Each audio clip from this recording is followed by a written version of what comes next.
Welcome everyone to What the Force. I'm Marie-Claire Gould, your host, and this is our Bad Batch report where we are covering all the episodes of the Bad Batch. With me is Kyle Gould. Yes, I'm here once again. Let's dig into this. What was this episode called? So this was episode 2, and it came out the Friday directly after the initial episode on May the 4th, and it was called Cut and Run. Cut and Run, yeah. Which makes sense because the main character that they go to meet is called Cut Lawquane. Yeah. Yeah. I don't think there was much running in this episode, though. There was a lot of shooting later on. Yeah, okay. Well, I think it was like the decision to run. Like this was their transition to, I don't know. It was a pun on the fact that we were getting to meet one of the previous clones from the Clone Wars, which deserter clone. Like if you haven't seen all of the Clone Wars episodes, this was a quite interesting episode because it was like a clone in love. And it's so funny because our last episode, I was like, it would be really cool if they had clones in love, exactly like that episode where Rex runs into the family and then they immediately go and talk to the family. I also requested costume changes. Guess what also happened this episode for some of the characters? Time for hats. Hats and ponchos. I kind of felt like wore the hat and then he didn't really look like how he looked in that hat, and then Wrecker ended up wearing the hat. Yeah. I wish that we'd gotten to see that scene. Yeah. He's like, I don't really like this. Yeah. Wrecker's. I did like Wrecker's hat because it kind of reminded me of the bumpy hat that the Rebels wear in Return of the Jedi in the Endor Forest, but like with a wide brim. It was like a Cad Bane Rebel hat crossover. It definitely felt very Star Wars. Sure. It was a hat. I just liked the idea that Hunter didn't like it anymore, so he gave it to Wrecker. No, I love it. Like he's like, you can't see my bandana like that I wear across my head every day to keep the long flowing locks sweat out of my eyes. So what do you think of this episode? Yeah, good question. I again kind of give it a shrug and an arched eyebrow. I was like, okay, I know what they're doing in this episode. I know what the theme of this episode is. I know where they want to go. And then they kind of just beat around the bush a whole bunch. And I didn't feel like enough happened or enough developed. It felt like, and I even wrote this down. It really felt like it was an entirely self-contained episode. You could watch it at any given point of the entire thing. It didn't necessarily have to come second. And they go to this planet, they leave the planet. Nothing has really changed. Yeah, I had the same struggle with some of the Mandalorian season 2 episodes where it's like, what are they doing? Oh, they're here. Oh, and then they go there and then they go elsewhere. I agree that it did seem fairly self-contained. I do think there was an important character moment for Hunter, but nothing about this episode surprised me or was unique or a different take on any number of what feels like traditional, a father has to choose to be a father figure stories that we have seen in Star Wars itself. Yeah. Literally, you could have replaced this episode with episode 4 of The Mandalorian, where he goes to the village, hangs out at the village, tries to give He's like, Grogu, take this baby, please. Yeah. Oh, okay, I guess I have to take the baby. Yeah. Like that's my only complaint really is you take Mando, you take Din out of this and you insert Hunter,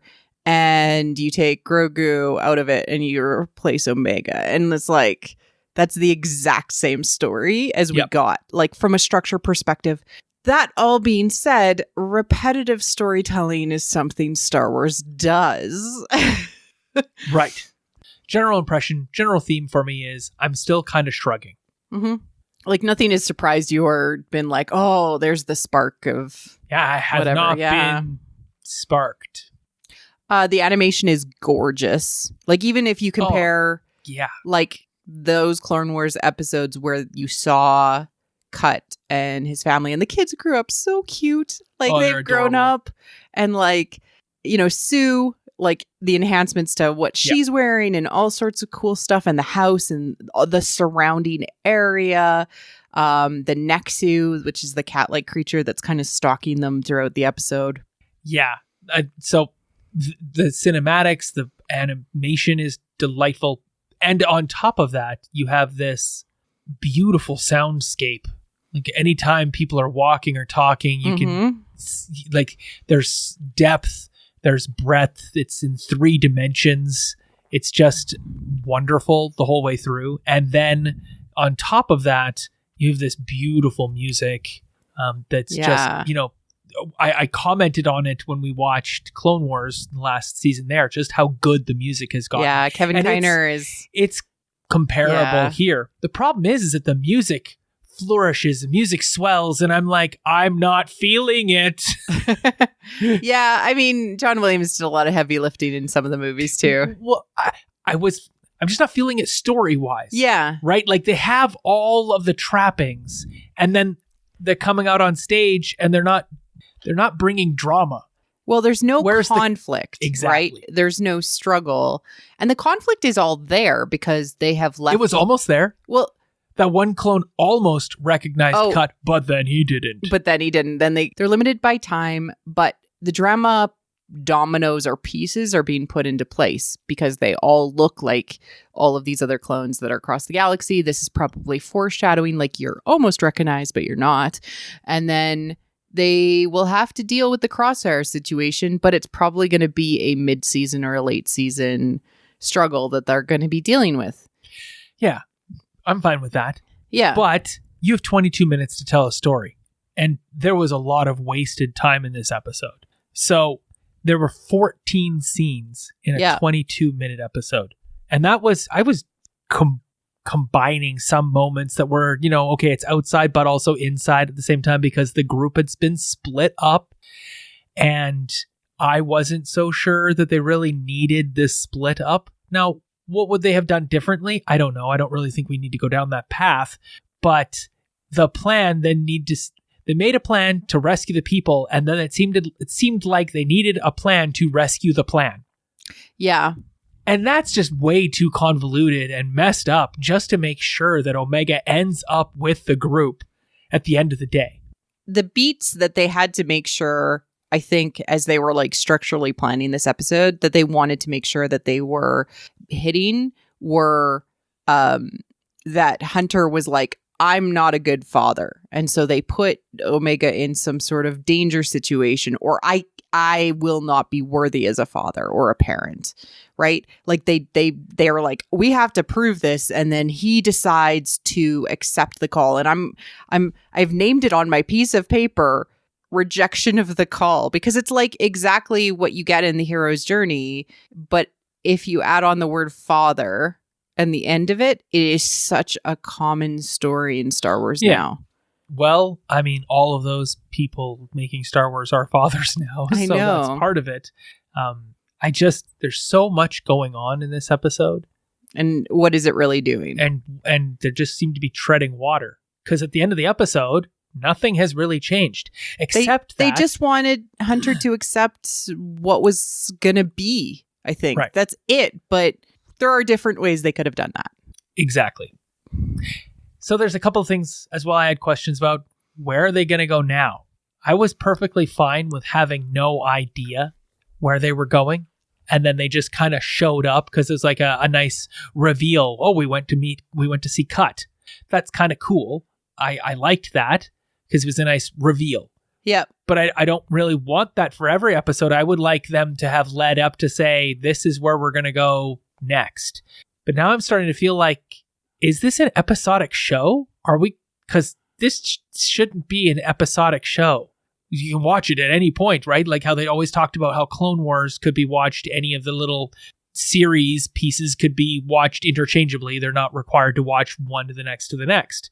Are they doing that with this? So I would say that if it follows a similar formula to Rebels, especially, which it feels like they might be doing based on the fact that they have a ship and they've built a found family based on that. The first season is always sort of like, we're kind of jumping into adventure, and then the meta plot starts closer to the end of the first season and builds in the second season, and then it feels more like, oh, we know where they're going. They're just trying to get their feet under them for like probably the first 7 episodes of this season then. Fair. So anything else you want to mention in the scene breakdown? It's only 14 scenes, pretty quick, easy. Like as far as like important things that happened. Yeah, they go here, they do this thing. I can definitely see their logic in wanting to do this episode. It just feels like, as a fan who is very familiar with their structure, that it's becoming kind of the structure of how they do things. It just didn't seem. Well, I had a couple thoughts. It didn't seem unique for the situation. That's all. My first thought was, I really like that corn. Oh.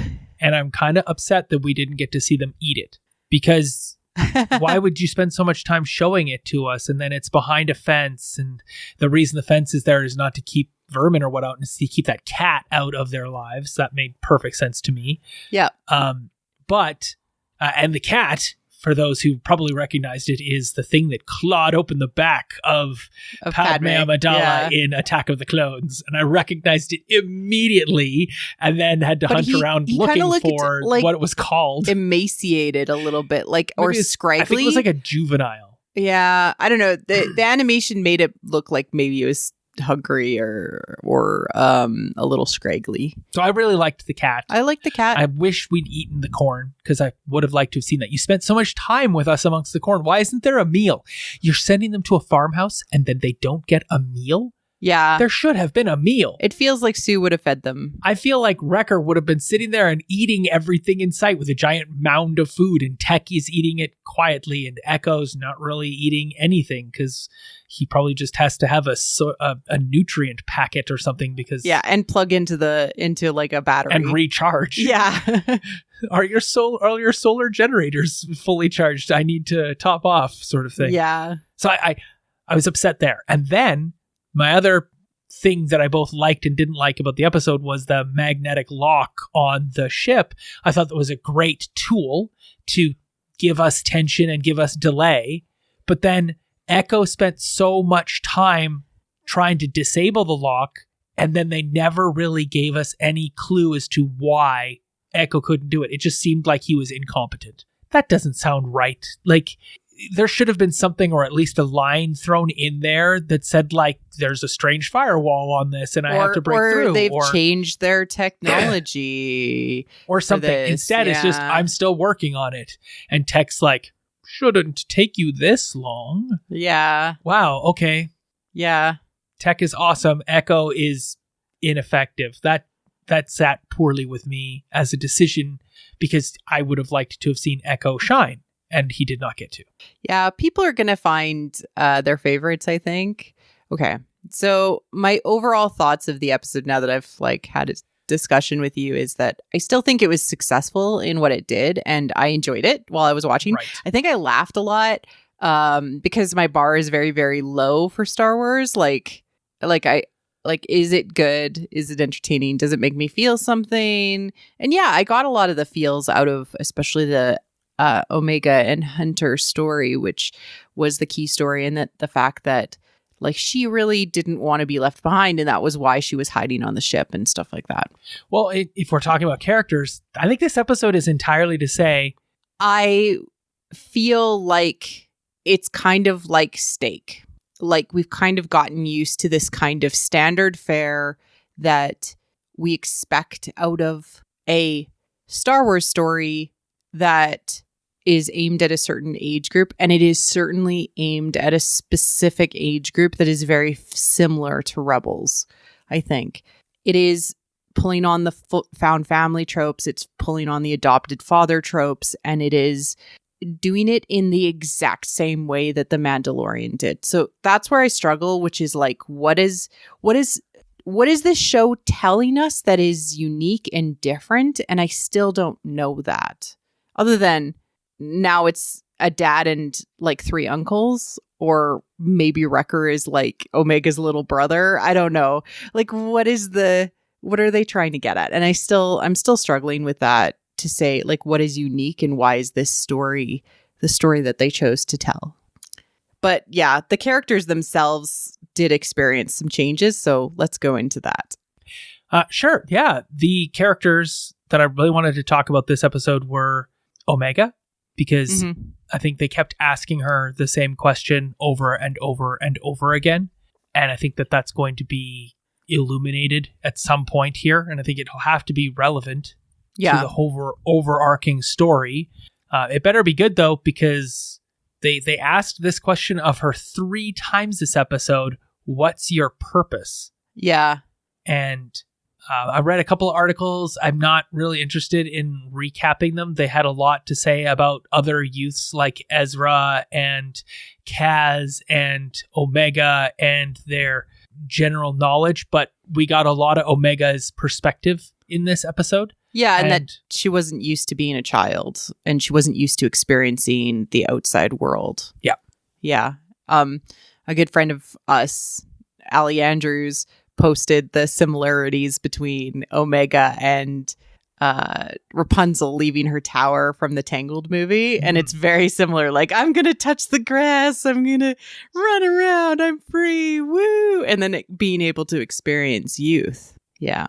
I totally agree that, like, you know, she's I struggle with how women and young girls are treated inside of Star Wars. There isn't really we got to see Ahsoka basically grow up, but then we don't get to see her really as a woman or experiencing like womanly things. She goes from being like this warrior maiden to being almost a crone at the end of Rebels that we see her. We haven't really seen her being like a full woman in all of that meaning. And we definitely get the maiden aspect out of Omega, but I just don't know exactly where they're going with what her purpose, as you said. Right. A lot of people have speculated that she's going to be Force sensitive, or that she's like actually Palpatine's clone, all of that. And I don't care to go down those paths. Man, some people just really want to like bet on 00.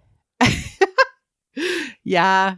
I mean, I do think there might be a chance that she's Force sensitive because of the mystery box aspect of the first episode. But I don't know. I don't know. She took off her embellishment that was given to her by the Caminos. She took off her diadem, her like. I don't really understand why she did that. I really don't understand why she did that. I don't know why she did that either. It really wasn't made clear. It's putting away childish things. I understood that, you know, that's a thing that she's going to want to do. Yeah. But at the same time, is that the thing? I don't think it was childish. Well, maybe it's because everybody else got a costume change and she just didn't. So she took off her tiara type thing. I don't know. But when it comes to characters, there was nothing better than Uncle Wrecker. Oh, absolutely. Yeah.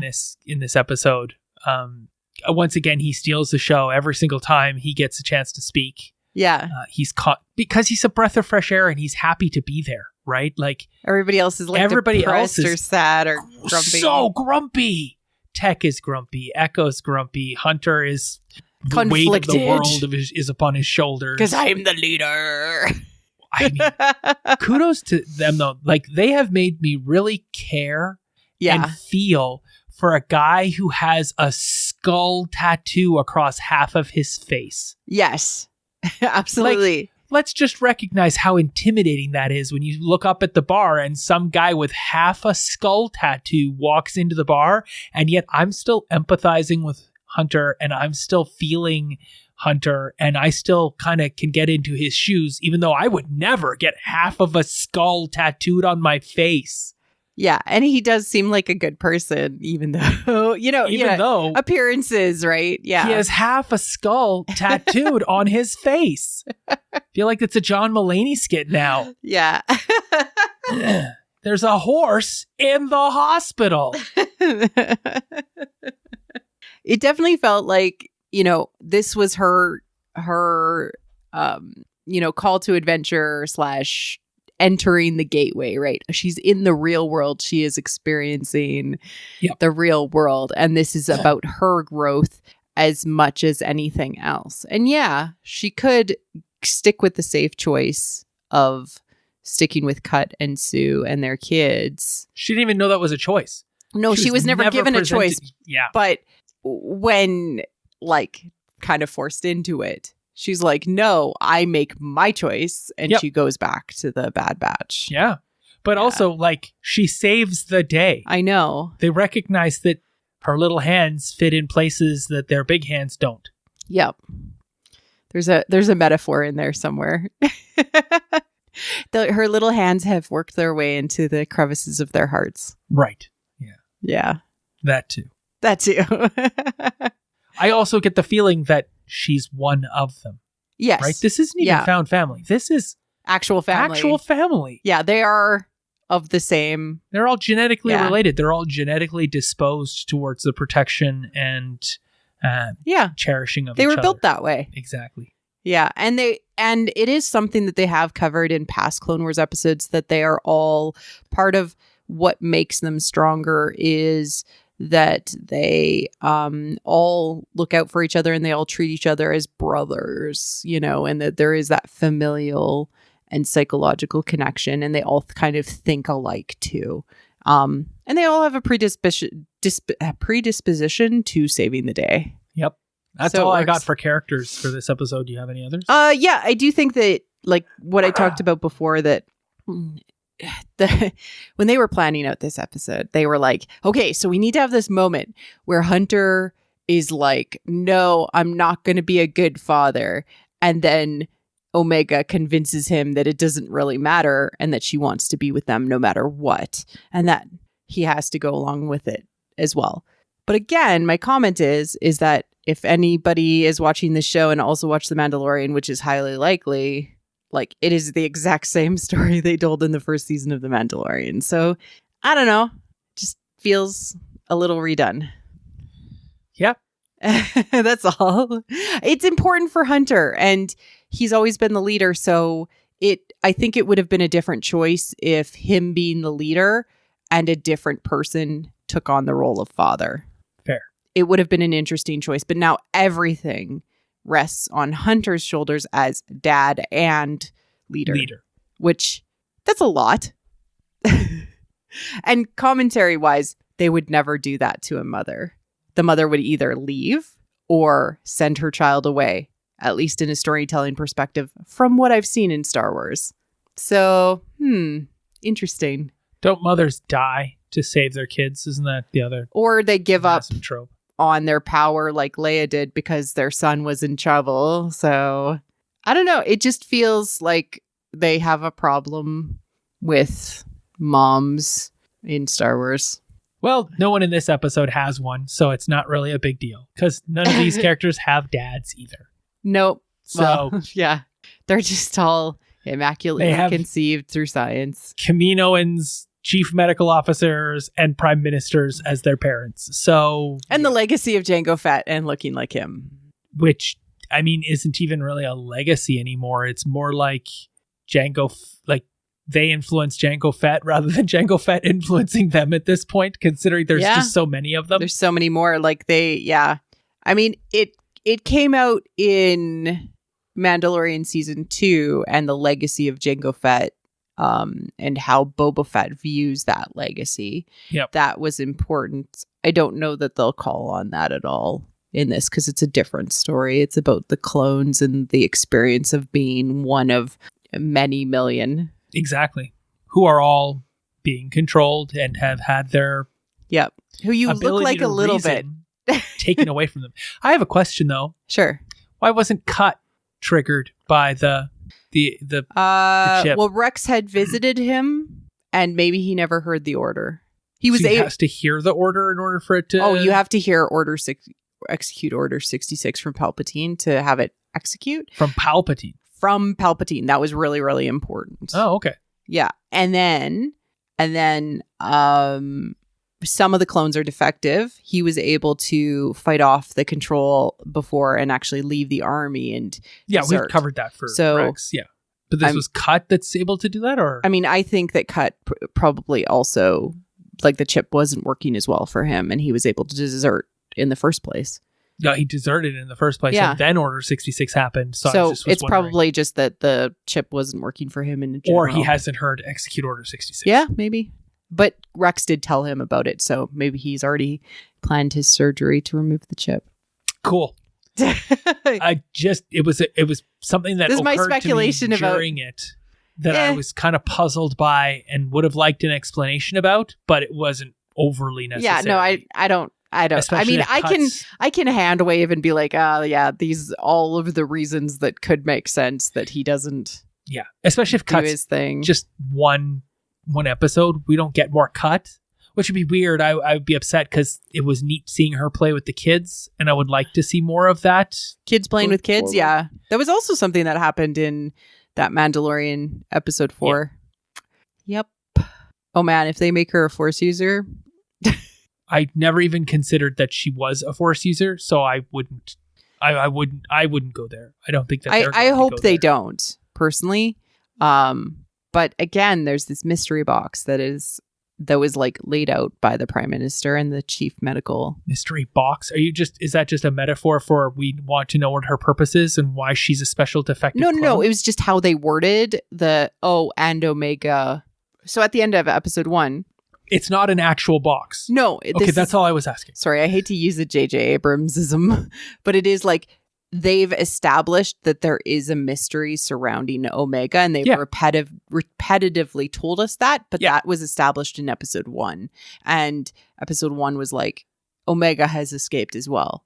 Oh, well, we shouldn't tell anybody anything. Definitely not tell, because she can control the clones. Or something like that. Yeah. That would be really cool. I like that idea. That's literally where my brain went, because they knew about the chip and they knew about Order 66. So they should have some means of protecting themselves from the clones, which are now under Palpatine's supreme control. The Kaminoans don't want to be taken out by their own clones. Oh, I love this. God, 2 for 2 with your theories. Wow, that's 2 for 2. That's so what I would do. the first episode, you were like, oh, there's going to be like a clone rescue and like a rebellion with the clones and saving all the clones. Oh man, so cool. And then this, Omega is actually the key to the clones not listening to the orders and maybe breaking the control of the chips. Yep. Yes, I love it, Kyle. Cool. Damn, why are you so smart with this show? I'm not that smart. It's cool. No, it's super cool. I didn't come up with Space Corn. Yeah, that's Space Corn. Also, there was a word in there. I don't understand it. Could somebody who's listening to this please tell me on Twitter? He says scompin at one point. It's Tech and Echo talking to each other, and Tech's like scompin into it or something like that. And it seemed like that was the reference to him putting his right hand, which is just a giant screw, into the gearbox, but he called it scompin, and I could not figure that out. There might be like an actual technical term that it's just said with like the, kind of Aussie accent that D does. Scompin was the word, SCOMPIN was the word that they used in the subtitles. Oh. So I maybe it's just a way for him to show like him connecting in, like because like Luke will tell R2 to go and do the same thing, right? Yeah, but not scompin. Anyway, it's just I didn't understand it, and I really wanted to get that out there as we moved on. At first, I was sad that they didn't have a droid, and now I realize they have a droid. That Tech is the droid, but they also have a droid. What droid? There's a gonk droid that Wrecker uses. Oh, wait, yeah. Okay, no, you're right. Workout. They do have a droid, but it was like, it came out of nowhere. I didn't. Yeah. I was like, they have a gonk. Yeah, I mean, gonk droids are like awesome, but I was just like, so panicked. No, you're right. I was sad that they didn't have a droid, but they have a Tech, but they also have a gonk droid that Wrecker only seems to use for arm lifts. Bicep curls with a gonk droid. It wasn't even saying gonk. It was so panicked. And its feet are like bicycling out of there trying to move while he just does curl after curl after curl. Yeah. So, what did you think of the plan to get the ship captured? oh my God. I really did like that part when it led up to the that. chain codes. And then, let's talk a little bit. Get rescued. Is this a good point to really talk about chain codes and credits? Let's talk about chain codes. To me, this means that the Imperial credits are actually a cryptocurrency.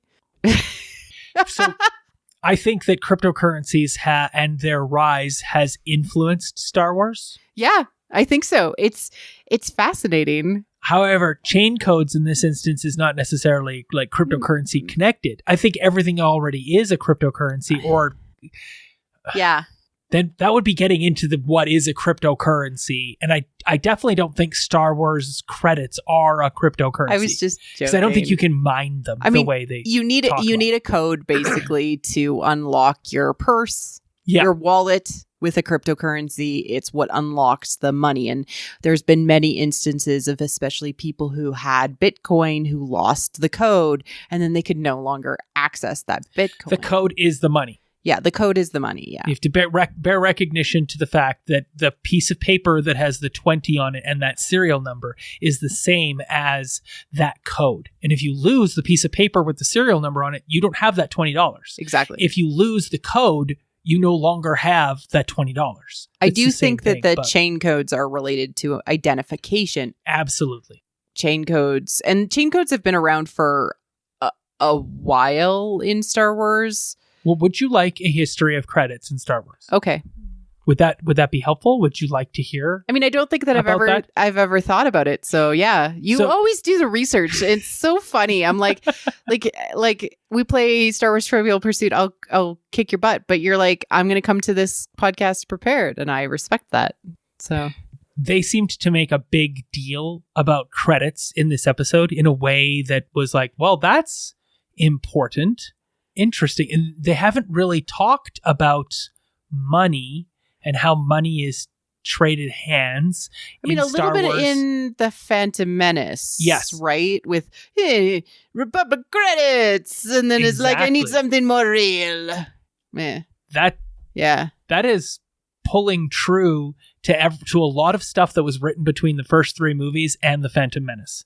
And a couple of the other places where you'll find more about credits will be in the stuff that comes earlier. So the Knights of the Old Republic and a lot of the role-playing game stuff that's been published has had a lot of stuff to do with credits. So when we talk about credits, they're basically a physical currency, and they come in three different forms.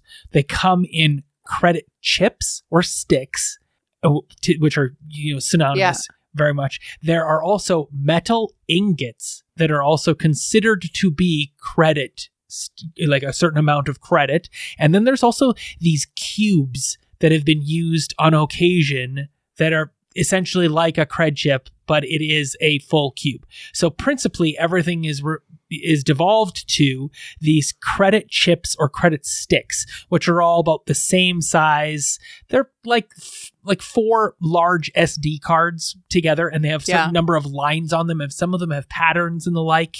And those lines and whatnot are generally held up as like the QR code for what that chip represents and potentially how much money is on it, because they all have a certain predetermined value. Credits have had this like rocky history throughout all of Star Wars because they are essentially a galactic currency that was brought about by the Republic. Yeah. Brought into an existence, requested by the public, by the Munilists and the Intergalactic Banking Clan. Yeah. We'll just call them IGBC, which totally sounds like HSBC or CIBC. They should have named them that. That is a better name than the Banking Clan. Is probably what they go by, and that's probably what their logo is and on all their ATM machines. And they did a ton of episodes on them in the Clone Wars. The Munes. The Munes and the IGBC are super important. Because the Munes can control the banks. Exactly. Yeah. And the IGBC has a huge part to play. In the Clone War, they actually backed both sides of the war. Absolutely, yeah. Because they weren't sure which side was going to come out on top. Then the war was done and they went back to being a republic again. Everything was fine. But ever since the old republic, when galactic credits first came out, you'll have seen that credits are all symbolized by, it looks like a number 7 with 2 lines in the top. Yeah. The 2 lines in the top left of it over the line of the 7, that's literally code to say this is currency, because all currencies have in our modern day of this world we live in, they're all a letter with 2 lines through it. And so that's what they did. And the letter that they used in the galactic Arabic alphabet is Resh, which is an R, which could stand for Republic. So that's where this all comes back from. It's really well, deeply thought through. I didn't really know any of that, so... Okay. Wow. It gets even. So, okay, now let's go. It's the Clone Wars, right? Because that's the furthest back we've got. The Clone Wars, IGBC, and the I was too focused on the love triangle between Padme, Anakin, and Clovis at that time. Oh, that makes perfect sense. Because like that was like some of the best episodes. Yes. But then there was all this like bank all stuff of this bank stuff that's in the background. Was anyone else paying attention to that? I was You're a financial guy though. You have financial stuff as your actual job. I was interested in the romance. There's so much going on here. Okay, so during the Clone Wars, planets actually started to abandon the Republic credit. They started to create their own currencies, and IGBC leapt on this, and the IGBC then began creating their own new currencies as well during this time. And then they created the IGCES, or the Intergalactic Currency Exchange System. Where they could take a piece of all of the currency exchanges. Just so that they could manage the exchange of currencies. I will tell you, oh my gosh, that no single one, the Republic should have had their own centralized banking system. Yeah. Because they never should have relied on some other foreign party. Not using the banking clan, much like using the Trade Federation, caused a lot of problems. Exactly. Yeah. Both of you all caused problems. This is how far forward thinking Palpatine is. That literally one of the first orders that he makes upon ascension. They don't even get from Kamino to this planet, and he's already finance. Rolling out Imperial credits. He's basically flipping off the IGBC immediately. That's so he smart. Says all of your currency is now actually essentially repositoried by me, and I'll gladly honor any of the credits. I'll gladly honor your Republic credits. As long as you have a chain code. As long as you register your account with me. I want to know who you are. So smart. And I want to know how much money you have. Because he's thinking 2 things. 1, if he controls the currency, he can control how much new currency is created and put into the market. Therefore, he can better control his own economy. And 2, he can control the taxation of the people. And the best way to control the taxation of the people is to know how much money they have. Yep. The system is broke. Especially when you use an entirely digital currency. Yes. There is nothing other than digital currency, cred sticks, in this world at this time. Yep. And this is going to prove to be one of the long-standing iron fists that he will hold around his populace, because if the only way to trade is through a means by which he can monitor it and control it, means that he will have it is the worst thing a capitalist could possibly ever conceive of their government controlling their market. Can we just give a slow clap for how evil this very neoliberal Palpatine is? I don't applaud that at all. That just scares me. It just shows me like how smart he was at the end of the Clone Wars, and then how stupid he was in Tross. Yep. He went downhill from there. It is mind-boggling. That is so cool. I didn't even think about it. Truthfully, other than I was like, oh, he's trying to control all of the finances and thus also control all the people at the same time, which totally made sense to me. Yeah. But No, like, especially you with your financial background, like, it makes sense that you were like, oh my gosh. It is scary. It is very scary. It is so scary. Yes. Like, he is scary, period. But we should literally be afraid of Palpatine at all times because he's centralized so much power upon himself. Yeah. With everything he does and touches, this action will bring manifold suffering to people. Yeah. Throughout the entire galaxy. Which totally plugs into what I said about, replacing the clone troopers with the stormtroopers last episode as well. That's so cool. Anything else about credits? I'd love to hear more, but that's all I have on them because I think that whatever's to come next, remember, we're at a touch point here, right? We haven't seen the downfall. There's a lot of interesting stuff that happens to credits post the Empire. Yeah. And how the Republic, the New Republic, continues to honor and use the Imperial credits renamed. Yeah. The whole entire system maintains. Yeah. And then other Florin or Flawn pop up, and Beskar and other currencies are Emperor replaced. Palpatine, if you want to look at it from a perspective of the Game of Thrones, he's like if Littlefinger was a Targaryen. Okay. he's mad with power, hyper controlled, super strong, and can talk smart, to dragons. He's brilliant. Dragons, yeah. And then he has an idea crazy of how evil. the money works and how politics and how to politic and how to be in the right place at the right time to manipulate the right people.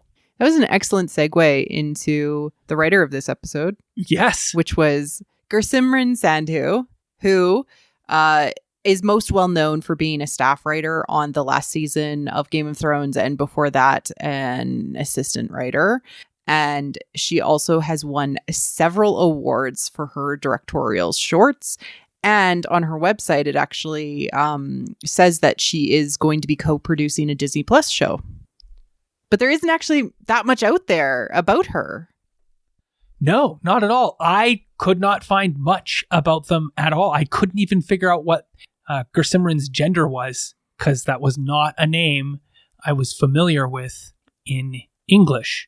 But hearing that Gersimrin was a writer for Game of Thrones, the awards and whatnot, and it's Star Wars. Star Wars vets people, but the fact that they're drawing from other perspectives of other people is making me happier over and over and over again. And seeing the very second episode is yet again written by a woman after the show is our main writer, the whole arc of the whole thing, and executive producer is a woman. I mean, I have good feelings for how things are going to happen with Omega. Yeah, I do too. I have no concerns about her storyline. I'm sure that they'll do right by her, but what I find super interesting is that like her directorial short, it was award winning, and it was about the pain her mother had gone through after like a very like traditionally Indian woman had separated from her husband, and the shame of that in the community and everything like that. So it's a very powerful and emotional I don't think we're going to get that story in Star Wars. No, but not in that batch. To me, she understands familiar relationships and relationships breaking, especially, which is something that has happened with Crosshair and the rest of the Bad Batch. I hope she writes another one, and welcome to Star Wars.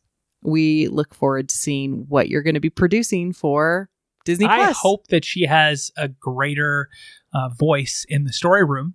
Yeah. As we go forward in this, I'm super excited. I'm wondering if there was actually a story room this time compared to some of the other shows where there hasn't been, because certainly a lot was left with Jennifer, who we talked about last time. And the fact that this episode was so self-contained and like they go there, they leave, and very little has been resolved tells me maybe there isn't a story room. I'd be sad that they're not making use of it, because Marvel has shown the way so clearly over the last 8 years that if you get people together and you talk to them and you have a resource of other people who know the whole story that you can draw on, you will make much better, more well-connected stories that appeal to a broad audience well over time. So, but I think maybe it's time to talk some death count.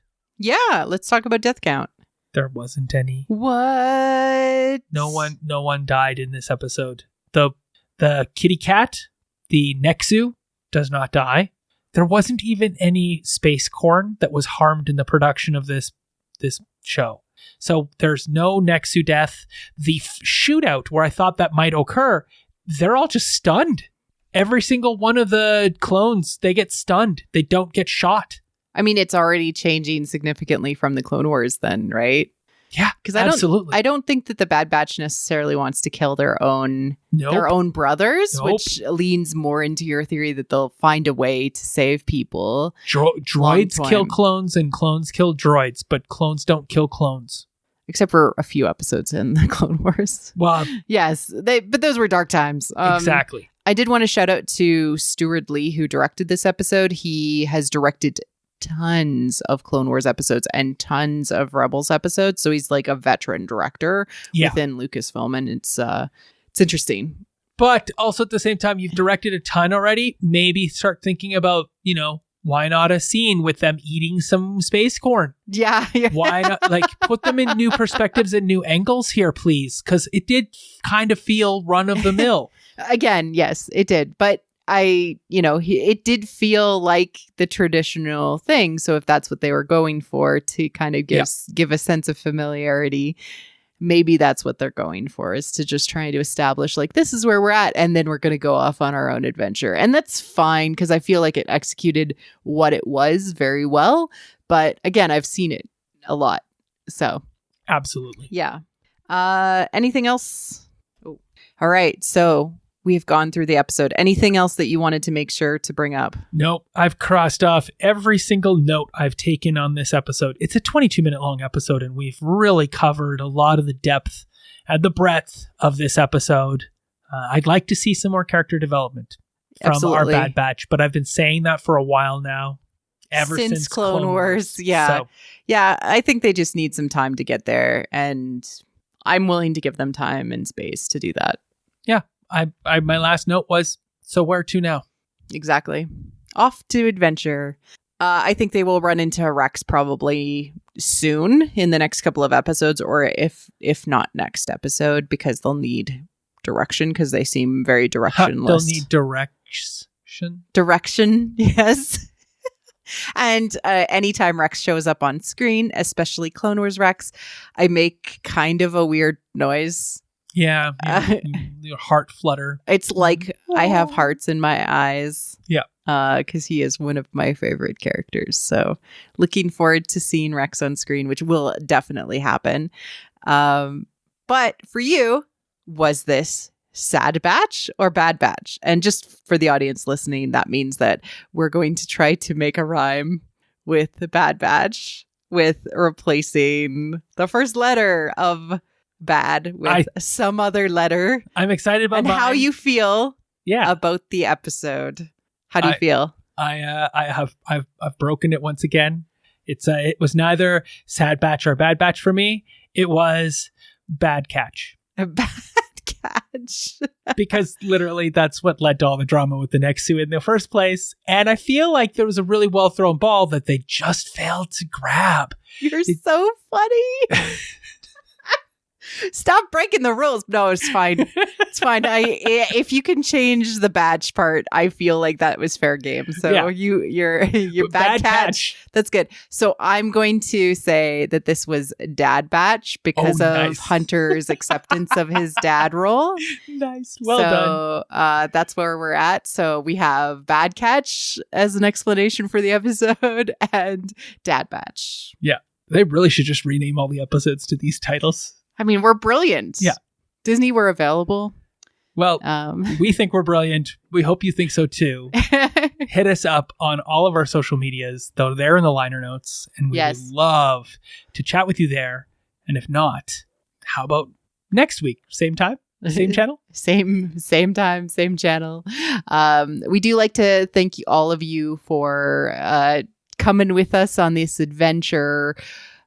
Just a little tiny bit of news. We are going to be covering Loki on What the Fiction in about a month's time. And we do a streaming show for that. So that should be a lot of fun. We're going to still be covering this show as well. So we're going to be busy bees. But I'm looking forward to it because it's a short little thing that we get to talk about every single week. If you want to follow Kyle, make sure to reach out to him at Tavern Tales DM. I'm Marie C. Gould on Twitter. We hope you have a good week. Cheers. Thank you for listening to What the Force. I'm Marie Claire Gould, your host. Our music is orchestral music by Christy Carew for What the Force. We have a Patreon at patreon.com/whattheforce. We like to thank all our patrons, especially those who love and are obsessed with What the Force. Brad, Cheryl Bell, Melody, Night Huntress in Wild Space, Felicia, How Rude, Anna Perez, Macau Mom, Neil, James, Joe Allen D, Christian Luca, Josh Johnson, Scott C, Susan, and Adam Dyson. Make sure to like and subscribe on YouTube or leave a 5-star review on iTunes or other pod apps. It helps people find the show. Check out our other channel on YouTube or other podcast feeds, What the Fiction. You can connect with us on Twitter at WT Force Show, What the Force Podcast on Facebook, or our website, whattheforce.ca, or on our Discord. Links are in the liner notes. Feel free to reach out and start a conversation. Cheers.